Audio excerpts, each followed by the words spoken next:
6-day Middle East war echoes along a second front, the diplomatic struggle at the United Nations Security Council. A series of emotionally charged meetings keeps delegates debating on nearly around-the-clock basis. Syrian Ambassador George Tomei charges Israel with continued ceasefire violations, saying that Israeli tank forces advanced toward a branch of the Jordan River to establish control of a strategically important water resource. He calls it systematic invasion. Soviet delegate Nikolai Federenko heaps abuse and lashing invective on both Israel and the United States. In a blistering filibuster, Russia breaks diplomatic relations with Israel and threatens sanctions. Israeli Ambassador Gideon Raphael answers the truce violation charges, saying that his nation's troop and tank movements occurred before the ceasefire went into effect. Israeli government officers announced their victory wipes out previous armistice agreements and frontiers.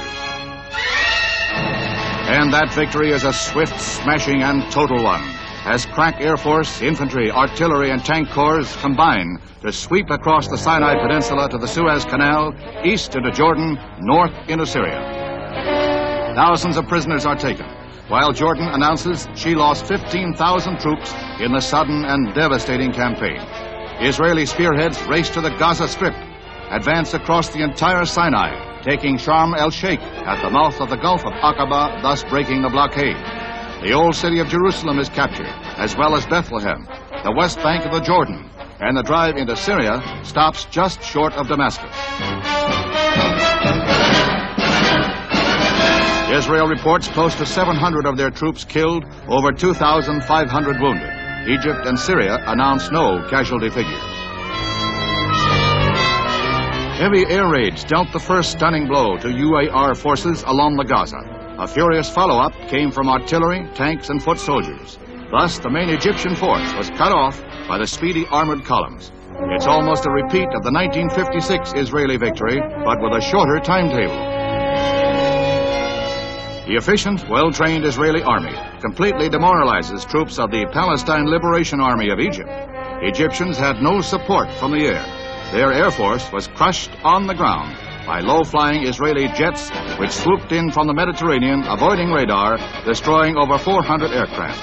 The disastrous defeat prompts President Nasser's resignation, which is not accepted by his people. UAR commander General Munam Abdul Husseini meets with Israeli military leaders to surrender unconditionally, ending the fighting in the Gaza Strip. Nearly 600 Egyptian tanks were destroyed. While the Gaza campaign is ended, 3 other Israeli spearheads rush toward the Suez. Israel leaders call it the total destruction of Egypt's Sinai forces. An Egyptian military shakeup follows the crushing defeat. 11 senior commanders resign or retire. New leaders vow to restore the old boundaries. The battle for Bethlehem is brief, bloody, and decisive.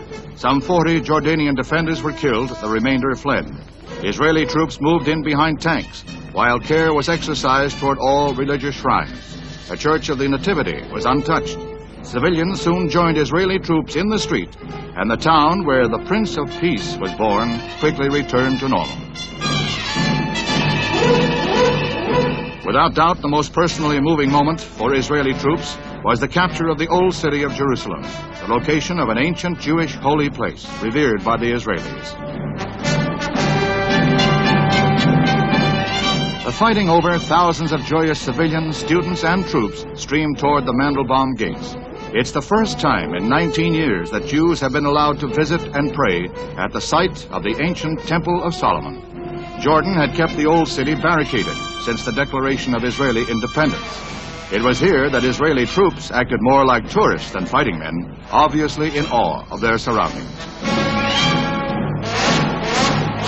The sacred Wailing Wall, where Israeli Defense Minister General Moshe Dayan prays, pledging never to give up the old city. While Russia and other Iron Curtain countries label Israel's victory as aggression, insisting she pull back to original boundaries, Israeli Premier Eshkol, equally adamant, insists Israel alone will determine her